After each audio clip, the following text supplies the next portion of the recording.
Right, hello there everybody, Adam Clery from FourFourTwo here for you. Tottenham Hotspur have somehow only beaten Manchester United 3-0 and Erik ten Hag, my friend, it is time to have a conversation.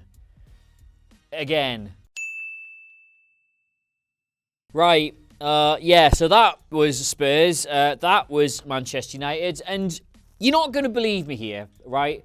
But it's actually quite a tricky video to do this, because I've seen a lot of people talking about just how utterly bad Manchester United were, but also a lot of people saying, like, well, is it not just because Spurs were really, really good? And the truth, for me, is right smack down bang in the middle. But also, first, that's absolutely not a red card, but second, that has zero bearing, in my opinion, on the overall match. And actually, just a quick point on that. This is a graph I never ever use, right? It's so far scores attacking momentum chart. And I don't ever really show you it because I don't really feel like it tells you enough. But in this particular case, maybe it does. This is the second half here. Man United, they're the home team, they're on the top. Tottenham, they're the away team on the bottom. And you can see Spurs do largely dominate this half. You can see where they get their 2 goals. But that middle bit, that's when Man United looked all of a sudden really good, where they got sort of back on top and you thought maybe they might get a goal and get back into this. So clearly, to an extent, this chart works. But this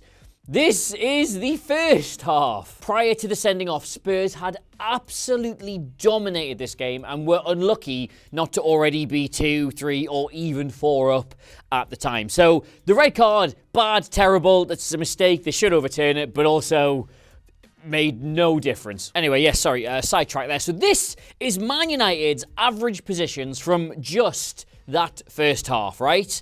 And if you've seen one of these before, you will know that's a mess. 𝗕𝗫𝗧𝗏 is somehow spending more time in the back line than he is in midfield. I'll show you Fernandes' heat map. He doesn't get a single touch of the ball in the opposition third. They can't do anything effective with him. Like, clearly, in that first half, nothing was working the way it was supposed to for Man United, and you could see that even before the first goal. Now, Tottenham fans, you may have seen this graph last week during the rounds from Opta. You've got the biggest distances between your defenders and goalkeeper when you are building up. But I mean, this is Ange ball, like that checks out. Like, having these massive distances between these players is incredibly risky because if you lose it, no one's going to get back in and recover. But also, it enables you to progress the ball up the pitch very effectively and very aggressively.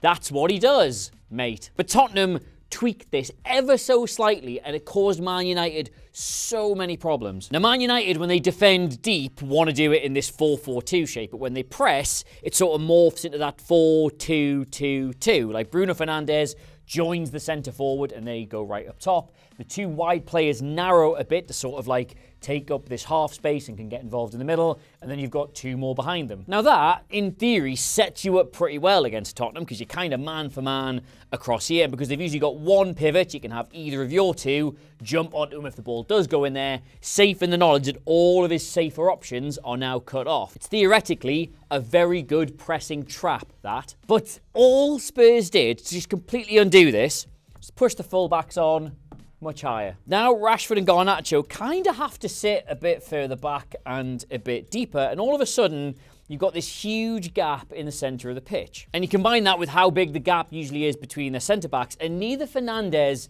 nor 𝗕𝗓𝗓𝗍 really wanted to go anywhere near them. So Tottenham had almost complete freedom at the back between these 3 players to start picking out passes. And because you've got 𝗕𝗓𝗓𝗍𝗓 and Maddison sort of occupying the 2 other players in Man United's midfield, you just had this huge gap between what they were trying to do on the front foot and what they were too scared to leave here. And it made them look like really almost scared of Tottenham. Like, they wouldn't press them high, they wouldn't leave their positions in the middle, they were totally disjointed, they were giving up territory, they were letting players have the ball. If 𝗕𝗓𝗓𝗍𝗓 or Maddison made any movement out of those areas, they were normally found really easily. They weren't even shutting off Bissouma particularly well, like, even though that should have been totally closed off, they found him between the pair of them so many times. It's about as disconnected and unstructured and off-the-ball performance as I've seen this season. But Tottenham, on the other hand, quite the opposite. Now, the way that a 4-3-3 and a 4-2-3-1 line up when they're on opposite sides is absolutely perfect if you want to lock on to the opposition's midfield. Your most defensive midfielder can sit with their most attacking midfielder, and your two most attacking midfielders can sit with their two most defensive. And thus, if you have the bravery to do it and the energy to execute it, you can almost constantly force these three players to play facing their own goal. Now, as with all of these things, it guarantees you absolutely nothing. It requires a lot of work, a lot of concentration, a lot of discipline, but you can see from the first minutes of this game, that's what Tottenham had decided to do. All three of their central midfielders lock on to Man United's. They don't let any of them get turned. Now, this is what was so good about Tottenham's approach, but what was so good about their execution is on the next line forward, because if you take the fact that you've now got two wide players to match up to their two fullbacks, the problem you've theoretically got here is you've only got one player capable of applying pressure to the two centre-backs. But this is why 𝗕𝗫𝗧𝗏 was such a good buy for this Tottenham side. He's probably the best forward in the Premier League at pressing two centre-backs. And what he was so good at in this match was applying pressure to one of the defenders while cutting off the pass to the other at the same time. He would curve his run between the two of them with really intense running, and thus take them both out of the picture in one move. Now, from there, the plan was to have both Werner and Johnson sit a little bit off the two fullbacks, so that was the only ball they really had forward. And then once it went out there, they treat the touchline as an extra defender because you can't pass that way. Then they jump in, and all of a sudden, that's where Man United are in serious trouble. And from here, Man United would have real problems because there's no real forward pass on. So you've either got to go back into the centre and play an incredibly risky pass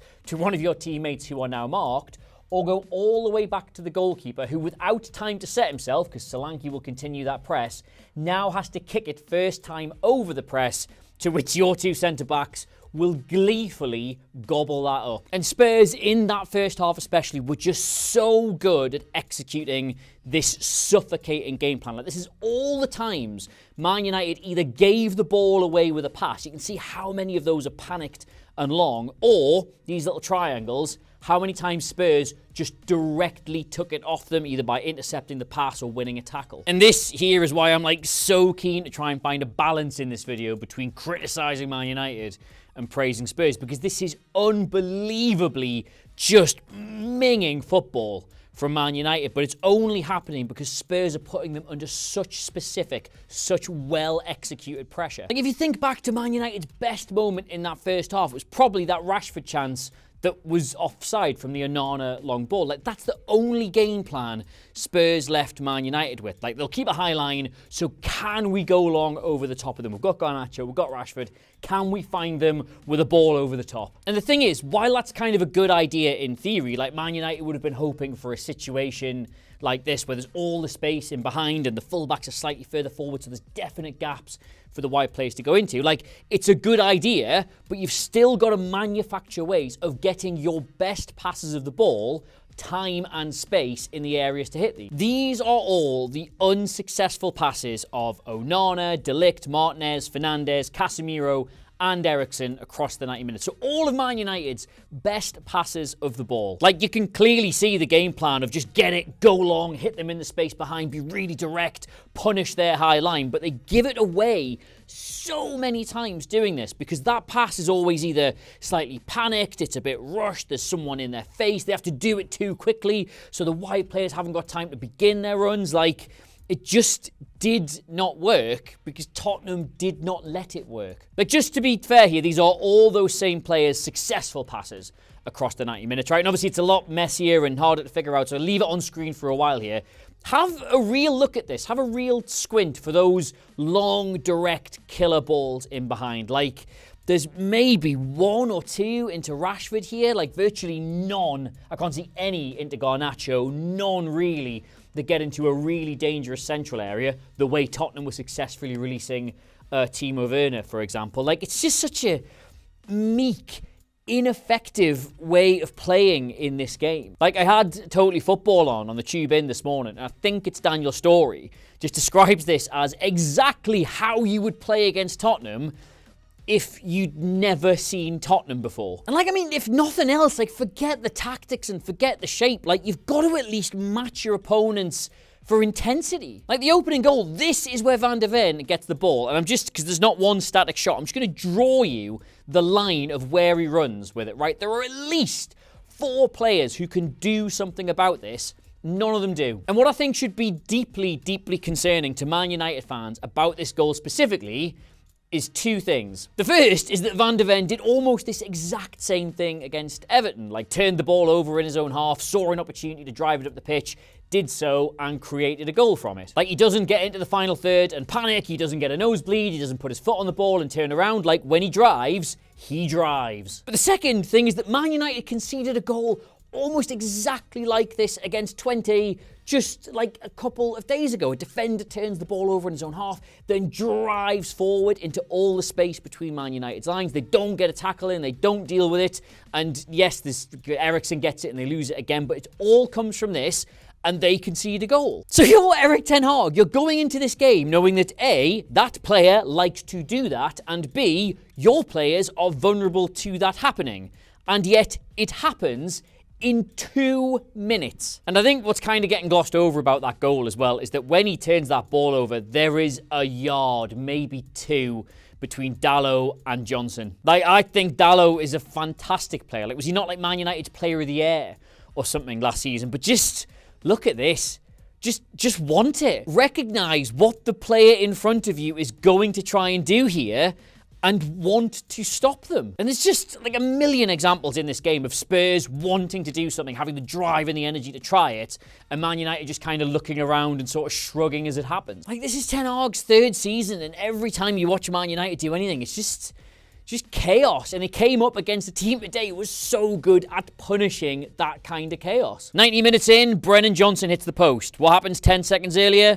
De Ligt loses a 50-50 on the halfway line. Why is he on the halfway line? Why is he jumping in? That is chaos. 22 minutes in, Werner cuts the ball back across the box, and it could very easily be another tap in. 10 seconds before that, Rashford and Mainu just get confused over who's going with Kulusevski, so neither of them do, and the high press just lets a ball roll right through the middle of it. How can you not know whose job that is? That is complete chaos. 29 minutes in, Onana makes a decent save from Maddison, but 5 seconds earlier, Ďalo has 0 options in the centre of his own box and just kicks it straight to Solanke. How can you be set up to not have a single viable option 18 yards from your own goal line? That is chaos. And the second goal, it's in the 2nd minute of the second half. You've just got them back in at half-time. 1-0 down. You've reset. You've given them new instructions. They've just got to go out there, keep it tight and try and nick something. And yet, Ďalo has gone to close down the centre-back here for some reason. So Casemiro gets drawn forward,